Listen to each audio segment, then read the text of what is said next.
आप सभी भाई-बहनों का आध्यात्मिक ज्ञानात्मक चैनल की ब्रह्ममृत ज्ञान उपदेश कक्षा में एक बार फिर स्वागत है। आज की चर्चा का विषय 3 शब्दों को लेके है। आवश्यकता, कामना और वासना। इनको आप देखिए प्रकृति के 3 गुणों की स्थितियों से भी जोड़ सकते हो।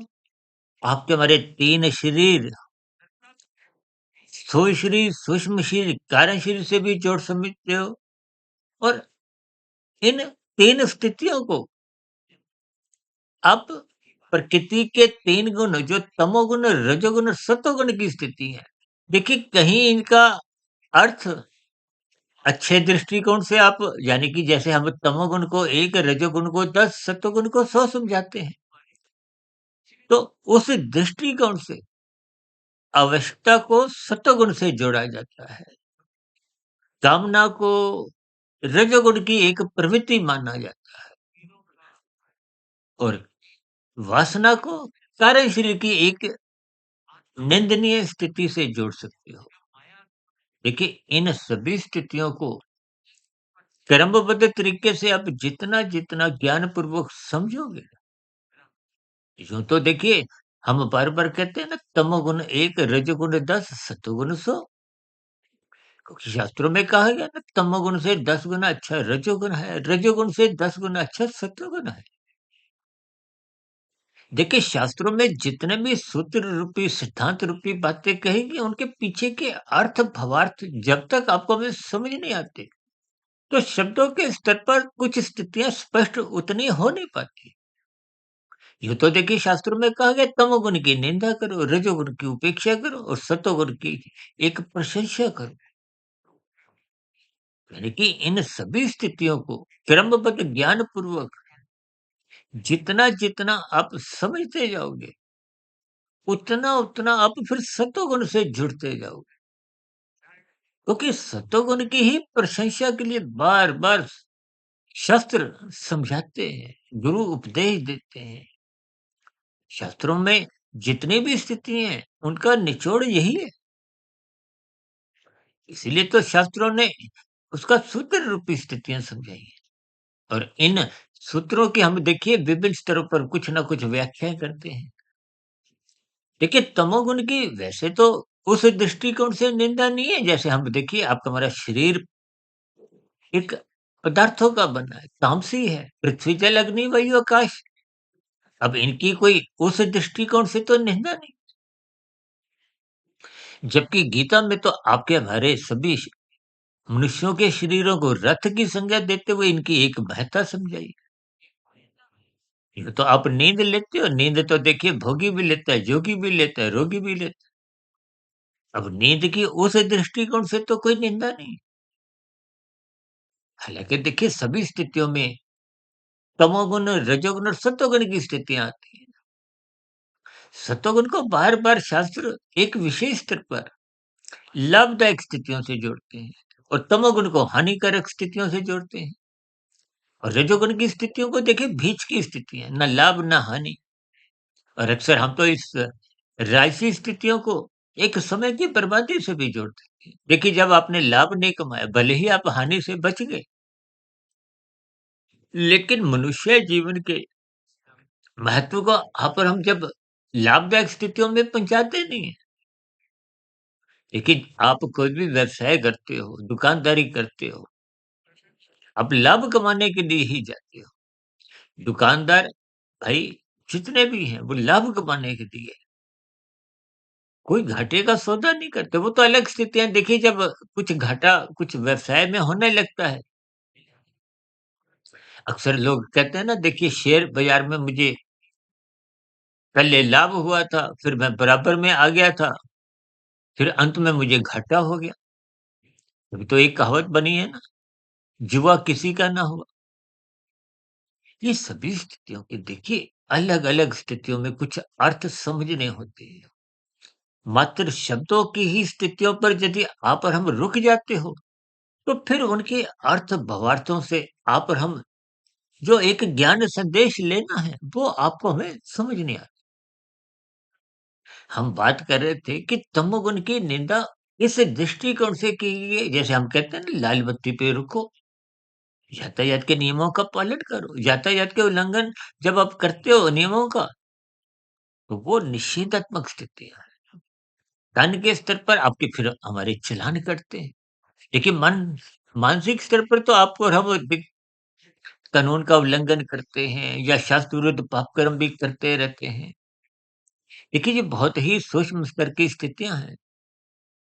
इन सभी स्थितियों को जब तक आप ज्ञानपूर्वक नहीं समझते, तब तक फिर स्थितियों का एक क्रमबद्ध स्थितियाँ। देखिए, ज्ञान की कड़ियों को जोड़ना होता है। यानी कि तमोगुण का निंदा इस दृष्टिकोण से है कि आप कानून का उल्लंघन मत करो। यहाँ की न्याय व्यवस्था में यदि आप बच भी गए, तो परमात्मा की न्याय व्यवस्था, कर्मफल सिद्धांत की स्थितियाँ, वो आपको बचने नहीं देती। बचने का मतलब ही नहीं है। देखिए, यहाँ किंतु परंतु की स्थितियाँ हो सकता है आपको हमें कुछ अल्पकालिक समय में दिख जाती है और मनुष्य उनसे जुड़ जाता है और कहीं-कहीं बचने की स्थितियों में प्रसन्न भी होता है, खुशी मनाता है। लेकिन परमात्मा के यहाँ देखिए कर्मफल सिद्धांत स्वयं ही अपने अर्थ समझाते हैं। कर्म होने के बाद उसका फल भोगना पड़ता है। यहाँ फल भोगने का अभिप्राय निषेधात्मक स्थितियों से है। आपने अच्छा कर्म किया है, उसका अच्छा फल आएगा, अनुकूल परिस्थितियाँ मिलेंगी, सुख रूपी स्थितियाँ मिलेंगी। उनका तो आप त्याग कर सकते हो। लेकिन जब-जब आप कोई कानून का उल्लंघन करते हो, शास्त्र विरुद्ध पाप कर्म करते हो, उन स्थितियों का जो दंड रूपी एक प्रतिकूल परिस्थिति है, उसको आप और हम त्याग नहीं कर सकते। देखिए, सरकार द्वारा यदि आपको कोई प्रशंसा पत्र दिया जाता है, आप लेने से मना भी कर सकते हो। यदि न्यायालय द्वारा अपराधी घोषित करते हुए आपको कोई सजा सुना दी जाती है, तो आप मना नहीं कर सकते। यानी कि पुण्य कर्मों का आप और हम त्याग कर सकते हैं, सकाम भाव से भी और निष्काम भाव से भी। लेकिन जब कर्म किया था, फल पाने की इच्छा थी, ज्ञान नहीं था। अब परमात्मा का ज्ञान विज्ञान समझ में आ गया, परमात्मा को पाने का लक्ष्य बन गया। फिर ऐसी स्थितियों में वो पहले के किए गए सकाम भाव से परोपकार के कार्य एक सुखद स्थितियाँ आपके जीवन में लाते हैं। अब उन स्थितियों को यदि आप पुनः सकाम भाव से एक परोपकार के कार्यों में लगाते हो, तो फिर वो बढ़ चढ़ के आती है। और यदि इस बार आप समझदारी दिखाते हो, देखिए समझदारी दिखाना का मतलब क्या है? परमात्मा से जुड़ने में ही तो समझदारी है। क्योंकि आज हमने 3 शब्दों को हार लेते हुए आवश्यकता, कामना और वासना, इनको विभिन्न अर्थों में हम जो जोड़ने जा रहे हैं और जोड़ रहे हैं। देखिए, आवश्यकता तो आपके हमारे स्थूल शरीर की बनी ही रहती है, मरते दम तक बनी रहती है। देखिए, दाल-रोटी मुझे भी चाहिए, योगी को भी चाहिए। लेकिन जब आप देखिए दाल-रोटी के साथ चाहते हो मलाई कोफ्ता मिले, शाही पनीर मिले, सलाद मिले, चावल मिले, खीर मिले, अचार देखिए ये एक शब्दों की स्थितियाँ जैसे-जैसे आजकल तो ब्याह-शादियों में देखिए आप देखते हो कि कितने व्यंजन होते हैं। 500, 600, 700, हज़ारों व्यंजन, इतने पेयजल होते हैं। आपका मेरा पेट की स्थिति तो देखिए उतनी की उतनी ही है। अब उसमें आप एक आवश्यकता से अधिक देखिए भोगने की कामनाएँ मनुष्य की राजसी स्थितियों में तो बनी ही रहती है। अब ब्याह-शादियों में एक स्टाइल पे कुछ खा रहे हो, वहाँ खाते-खाते ही आपकी दूसरे स्टाइल पे जाने की पहले ही योजना बन जाती है। और दूसरे से फिर तीसरे, चौथे बस यूँ ही उस विवाह शादी की स्थितियाँ को हो, आपके हमारे जीवन की स्थितियाँ को हो, यानी कि एक भोग भोगा, दूसरा, तीसरा, चौथा, पाँचवाँ। पहले इंसान देखिए इन भोगों को कामने भोगने की एक कामना जो रखते हैं, ये राजसी स्थिति है, मन बुद्धि की स्थितियाँ हैं। इन स्थितियों को जब आप निरंतर मन बुद्धि के स्तर पर बनाए रखते हो। देखिए अभी ब्याह शादी का उदाहरण दिया, स्थूल शरीर के स्तर पर तो आप एक स्टाइल पे खड़े हो, लेकिन मन ने वो कामना बना ली, बुद्धि में वो उसने निर्णय एक ले लिया। और ये स्थितियाँ जब निरंतर आपके हमारे जीवन में बनी रहती हैं, मन बुद्धि के स्तर पर निरंतर स्थितियाँ विषय भोगों की बनी रहती हैं, तो यही कामनाएँ कार्य शरीर में एक संस्कार, एक स्वभाव, एक वासना बना देती है। देखिए, आवश्यकता की तो कहीं कोई निंदा नहीं है। जैसे हम 1 से 10, 10 से 100 कहते हैं, तो यहाँ वो सूत्र आप उल्टा समझो, यानी कि 100 से एक आवश्यकता है। जब आप कामना बना लेते हो तो आप निचले स्तर पे आते हो। या यूँ कहो कि आवश्यकता एक सत्वगुणी स्थिति है, कामना एक रजोगुणी स्थिति है और वासना एक तामसी वृत्ति है। देखिए शब्दों को बहुत ही गंभीरतापूर्वक आप क्रमबद्ध तरीके से समझिए। ये 1, 10, 100, 1000 का सूत्र आपको पिछले अब तक जो प्रसारित 2840-50 वीडियो हो चुकी है, उन सभी वीडियो में इस सूत्र का हम देखिए भरपूर एक व्याख्या करते समय अलग-अलग स्थितियों में देखिए जैसा वीडियो का हमारा कोई एक नाम होता है, उसके नाम के अनुसार ही फिर हमारी चर्चा 1, 10, 100, 1000 की बार-बार एक गति पकड़ती है, दिशा पकड़ती है। एक का अभिप्राय देखिए कहीं-कहीं हम कहते हैं ना तमोगुण से अच्छा रजोगुण है। तो तमोगुण को 1 रजोगुण को 10 कहते हैं कि तमोगुण का अभिप्राय छीनने से है। जब आप बिना कृत्य किए माया के सुखों को छीनते हो आजकल तो देखिए डिजिटल अपराध ये झूठ, छल, कपट, ठगी, हेरा-फेरी विभिन्न प्रकार की अनीतिगत स्थितियाँ ये छीनने की है। यानी कि आपने कर्म किया नहीं। देखिए शब्दों पर अब आप थोड़ा पुनः ध्यान दें। कर्म, फल, सिद्धांत। कर्म पहले करना पड़ता है, फल बाद में आता है। अब आपने छीना-झपटी की तो इसका अभिप्राय क्या है? कि आपने कृत्य नहीं की, कर्म नहीं किया। यानी कि कर्म हट गया और फल आपने खाया, तो किसका? दूसरों का। जैसे आप वो कहते हैं ना लाल बत्ती पे रुको, अब दूसरे की हरी बत्ती में जाते हो, विघ्न उत्पन्न करते हो, दूसरों को पीड़ा देते हो। ये जो मैं अभी आजकल अभी बात कर रहा था ना डिजिटल हेरा-फेरी है, अपराध। आजकल तो देखिए कुछ एक डिजिटल अरेस्ट की भी स्थितियाँ कुछ सुनने में आ रही हैं। इन सभी स्थितियों का मतलब क्या है?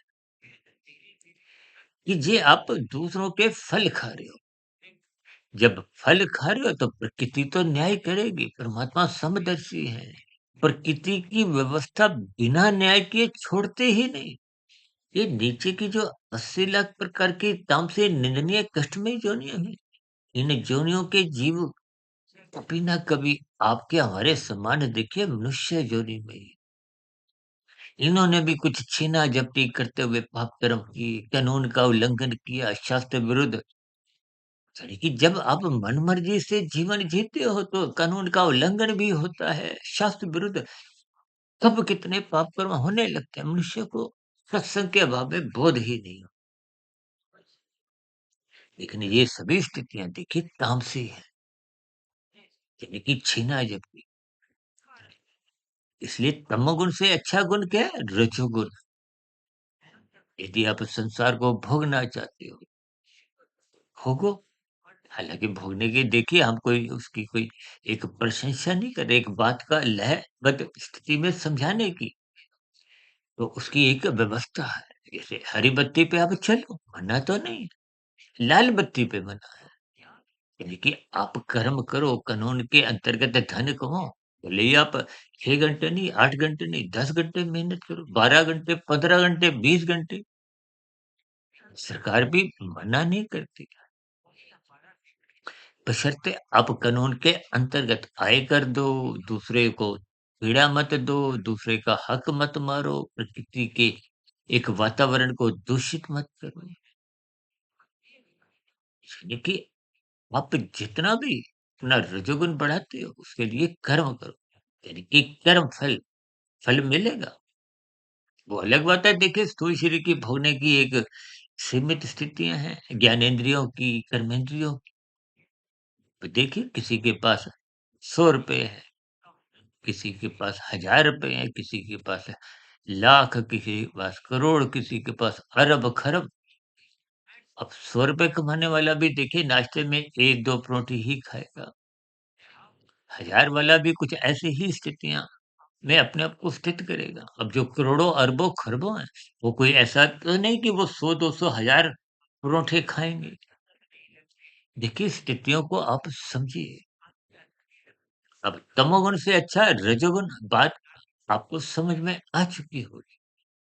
अब रजोगुण से भी सतोगुण क्यों अच्छा कहा गया? कि आप कृत करते हो धर्मानुसार, कानून के अंतर्गत। पहले दूसरों को खिलाते हो, परोपकार के कार्य करते हो, फिर स्वयं भी खाते हो। यानी कि परोपकार के कार्य सकाम भाव से होते हैं। फल पाने की इच्छा होती है, संसार को पाने की इच्छा होती है। ये सभी स्थितियाँ राजसी हैं, सात्विक हैं। यानी कि जब आप दूसरों को पहले खिलाते हो तो ये सात्विक स्थिति है। जब आप स्वयं खाते हो वो राजसी स्थितियाँ हैं। जब आप बिना कृत किए दूसरों का फल खाते हो वो तामसी स्थिति है। तो इस दृष्टिकोण से तमोगुण से अच्छा रजोगुण कहा जाता है, रजोगुण से अच्छा सतोगुण कहा जाता है। अब बात आती है 1, 10, 100 से आगे की 1000 की। उस 1000 की स्थिति का मतलब क्या है?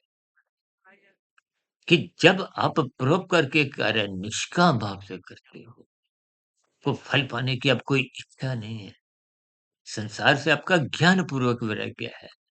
अब कर्म के साथ फल हट जाएगा क्योंकि फल तो माया के हैं, पदार्थों के हैं। अब इच्छा क्या है? परमात्मा को पाने की। परमात्मा को किसने पाना है? आत्मा ने। पाने का मतलब क्या है? कि आत्मा परमात्मा का जो एक सजातीय संबंध।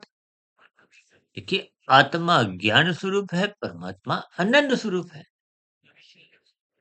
जब आत्मा परमात्मा के सम्मुख होती है, तो वो स्थिति जोग की है।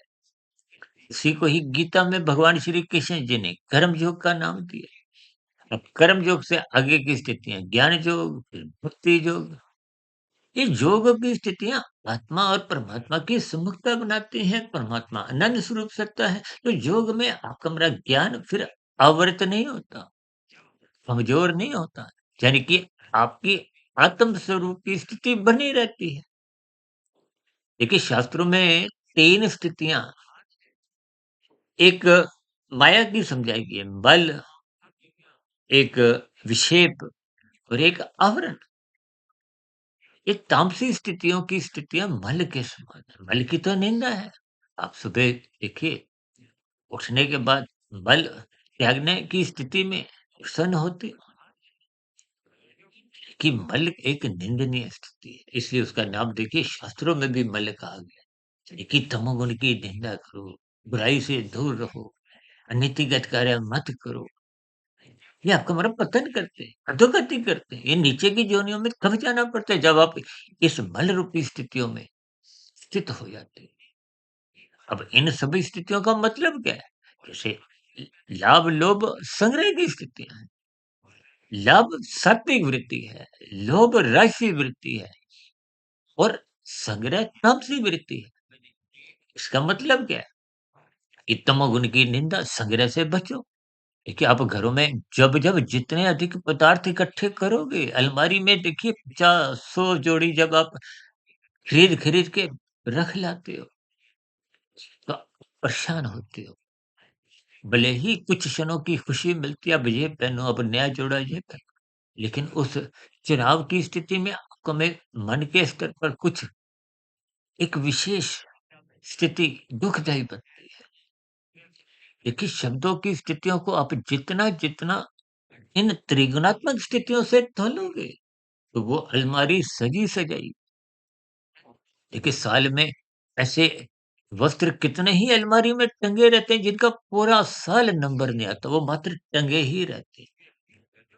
वो टंगने की स्थितियों में कब आए थे? जब आपने उनको खरीदा था। देखिए, आपकी हमारी ये जो संग्रह वृत्ति है ना, कपड़े अधिक हो और भी देखिए, चाहे ये तो मात्र एक उदाहरण मेरे मन में आया, मैंने बात रख दी। ये पदार्थ जितने अधिक आपके जीवन में आते जाएँगे, ये तमोगुण की स्थितियाँ हैं। तो आपके हमारे जीवन में देखिए, आपका हमारा घर 3 कमरों का है, 2 कमरों का है, चाहे 1 कमरे का है, चाहे 6 कमरों का है। कि शॉपिंग जब बढ़ती जाती है तो पदार्थ अधिक आने से वो घर भी छोटा पड़ जाता है। ये जो आपकी हमारी आवश्यकता से अधिक जब आप कामनाओं को महत्व देते हो, और यही कामना देखिए, कामना वासना में बस इतना ही अंतर है कि कामना मन बुद्धि के स्तर पर जब निरंतर बनती रहती है, बनी रहती है, छूटती नहीं है, क्योंकि भोगों की लत को, एक लोलुपता को, एक आदत को, फिर ये सारे शरीर में एक वासना रूपी भोगने का संस्कार बन जाता है। फिर मनुष्य उस वासना के अंतर्गत अपने आप को रोक नहीं। देखिए, स्थूल शरीर के स्तर पर तो जैसे मधुमेह का रोगी अपने आप को रोक लेता है, मीठा नहीं खाना। मन के स्तर पर तो विचार उछलते रहते हैं। देखिए, समाज में ये जो हत्या जैसी, बलात्कार जैसी स्थितियाँ हैं, ये कारण शरीर में बिगड़े हुए संस्कारों के कारण है। वासना रूपी संस्कार को ये फिर मन के स्तर पर रोकते नहीं है। ये स्थूल शरीर के स्तर पर कुछ ही सेकंड्स में, मिनट में, जैसे देखिए तूफान आता है ना, क्रोध भी एक तूफान है। ये वासना भी एक तूफान रूपी स्थिति में आती है, मन बुद्धि पे रुकती नहीं। तो फिर स्थूल शरीर के स्तर पर कहते हैं ना, भोगों की जो एक वेग है, वासनाएँ, वो फिर मनुष्य को धक्का देती है। स्थूल शरीर के स्तर पर ज्ञानेंद्रियों द्वारा भोग करवाई जाती है, कर्मेंद्रियों द्वारा कर्म करवाई जाती है, पाप कर्म करवाई जाती है।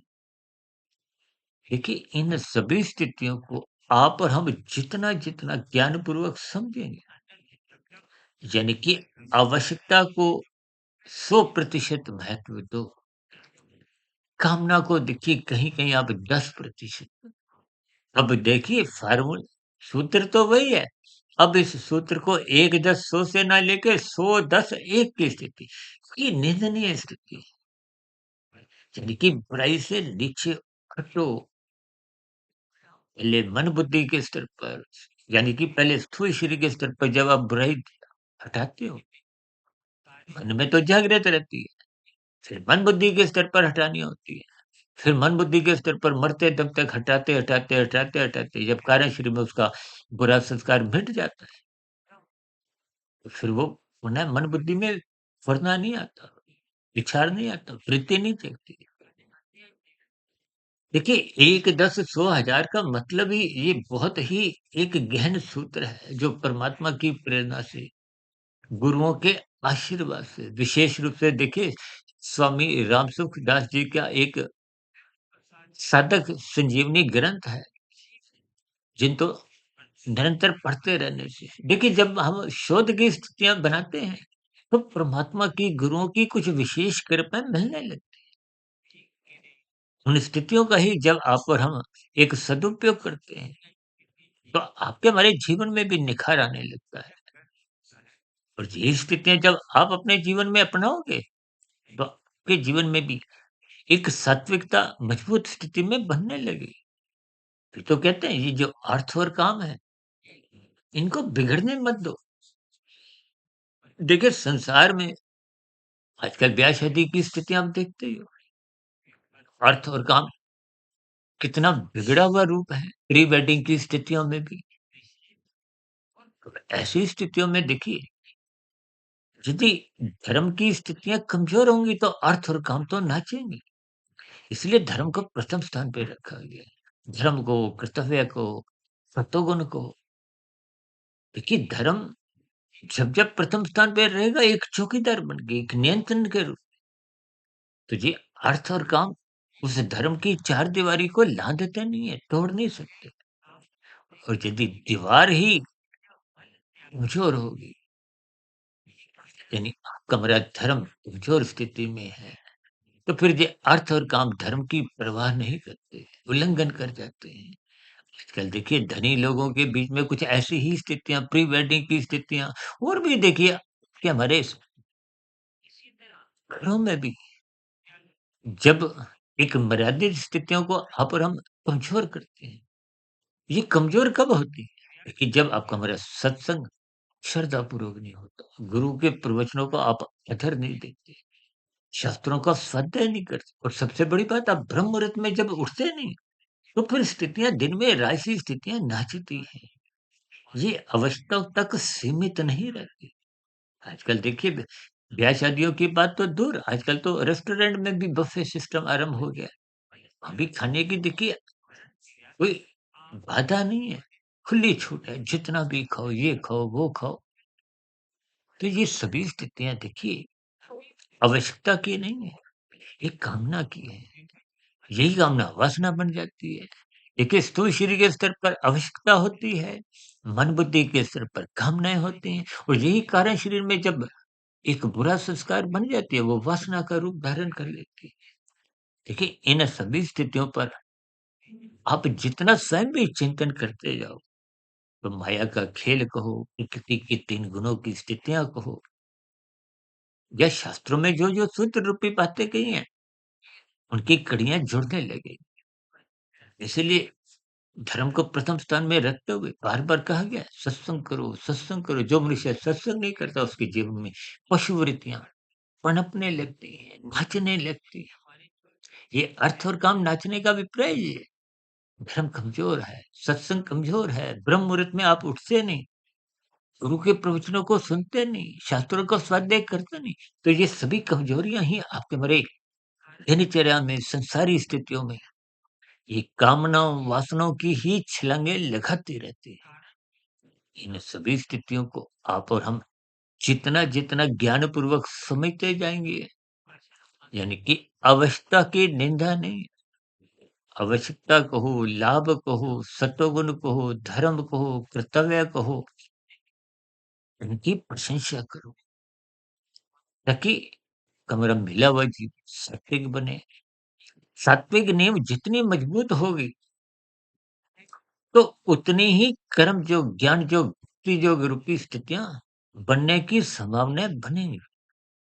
जैसे आईएएस की परीक्षा पास करने के लिए पहले तो आपको हमें प्रिलिमिनरी टेस्ट पास करना है। फिर मुख्य परीक्षा में आप बैठने के अधिकारी बनते हो।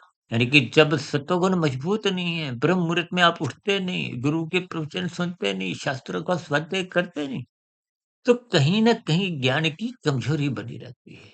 और ज्ञान की कमजोरी का अभिप्राय कि हमारी नींव कमजोर है। नींव कमजोर पे कर्म योग, ज्ञान योग, भक्ति योग रूपी इमारतें खड़ी हो नहीं सकती। इन सभी स्थितियों के संकेतों को आप जितना क्रमबद्ध तरीकों से समझते जाओगे, उतनी ज्ञान में स्थितियाँ मजबूत होंगी, मिला हुआ जीवन सहज ही परमात्मा की ओर सुमुख होने लगेगा। ऐसी सभी सात्विक शुभ स्थितियाँ के जीवन में भी बनना आरंभ हो। इन्हीं शुभकामनाओं के साथ आज की चर्चा जो आवश्यकता, कामना और वासना को लेके हमने आरंभ की थी, उन स्थितियों को मैंने प्रकृति के 3 गुण यानी कि आवश्यकता एक सात्विक स्थिति है, कामना एक राजसी स्थिति है और वासना एक तामसी स्थिति है। इन सभी स्थितियों को ज्ञानपूर्वक हमें समझना होगा। ये शास्त्र कहते हैं सतोगुण की प्रशंसा करो, रजोगुण की उपेक्षा करो। यानी कि मिले हुए जीवन में सतोगुण की जितनी आप प्रशंसा करोगे, उतना तमोगुण की निंदा करना आपके हमारे बस की बात बनती है। अन्यथा मनुष्य फिर तमोगुण की निंदा कर नहीं पाता। इन सभी स्थितियों को ज्ञानपूर्वक समझिए। प्रकृति के 3 गुणों को स्वयं भगवान श्री कृष्ण जी ने एक गुणतम ज्ञान से जोड़ा है। तो इनको देखिए रहस्यमय स्थितियों से भी जोड़ दे। क्योंकि इन गुणों का खेल मैं भी समझाते-समझाते कभी-कभी देखिए कुछ स्थितियाँ नए-नए अपने आप ही बनती हैं। देखिए ये गुणों का कुछ खेल ही ऐसा है। इस खेल को आप और हम जितना-जितना सफलतापूर्वक समझेंगे, तो मिला हुआ मनुष्य जीवन का जो अवसर है, वो जीत में बदल जाएगा। जीतना क्या है? ये जन्म-मरण के बंधनों को मुक्ति पानी है। देखिए स्थूल शरीर के स्तर पर मुक्ति पाना एक क्वार्टर फाइनल की अब जीत समझो। मन बुद्धि के स्तर पर सूक्ष्म शरीर के जीत को आप सेमीफाइनल की जीत समझो।